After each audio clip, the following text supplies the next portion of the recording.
কর্মসূচির উপকারিতা নিয়ে বলতে পারি। কর্মসূচির মাধ্যমে আমরা যেই গাছগুলো রোপণ করি সেটা সাইট সিলেকশন এবং সেটি রক্ষণাবেক্ষণ আমাদের দায়িত্বে থাকে এবং আমরা আশা করি যে এই গাছগুলো বেঁচে থাকবে, টিকে থাকবে, দীর্ঘমেয়াদে গাছগুলো বড় হবে এবং গাছ থেকে আমরা উপকার পাব। আর আমাদের যেহেতু সরকারের একটি কর্মসূচি আছে যে 5 বছরে 25 কোটি, আমরা সরকারি সব দপ্তরেই আমাদেরকে নির্দিষ্ট টার্গেট দিয়ে দেওয়া হয়েছে এবং আমরা সব বরাবরের মতে আমরা যার যার মতো করেই গাছ লাগাই এবং আমরা এটা সমন্বিতভাবে এবার পরিকল্পনা করে গাছ লাগাবো। যেমন স্কুলগুলোতে আমরা শিশুদের পুষ্টির চাহিদা মেটাতে পারে এরকম গাছ এবং একই সাথে সৌন্দর্য বর্ধনকারী গাছ, সেই গাছগুলো লাগাবো। রাস্তার পাশে রোড ছায়া যেরকম সৌন্দর্য বর্ধনকারী এবং একই সাথে স্থানীয় পাখিদের যেটা প্রয়োজন মেটাবে সেরকম গাছ, সেগুলো লাগাবে। এভাবে আমরা পরিবেশ, প্রকৃতি এবং মানুষের কথা চিন্তা করে গাছ লাগানোর চিন্তা করছি।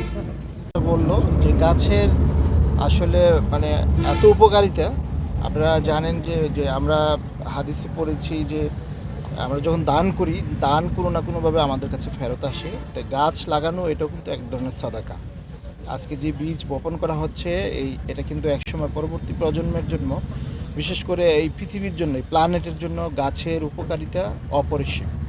তো এরই অংশ হিসাবে আমাদের মাননীয় প্রধানমন্ত্রী যে উদ্যোগ নিয়েছেন যে 5 বছরে যে 25 কোটি গাছ উনি টার্গেট দিয়েছেন, আমার বিশ্বাস ওনার যে টার্গেট আছে এই টার্গেটকেও আমরা ছাড়িয়ে যেতে পারবো।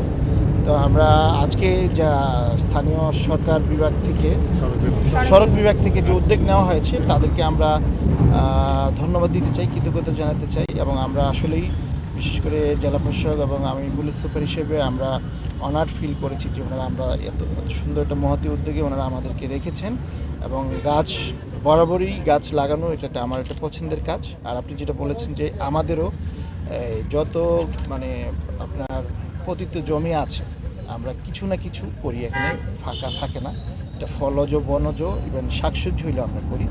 তা আবার আপনাদেরকেও আমরা অনুরোধ করবো আপনাদের মাধ্যমে সকলকে যে যেখানে যতটুকু এরকম খালি জায়গা পাবে তারা যেন ফলজ বনজ এবং কৃষিজ গাছ লাগায়, বপন করে।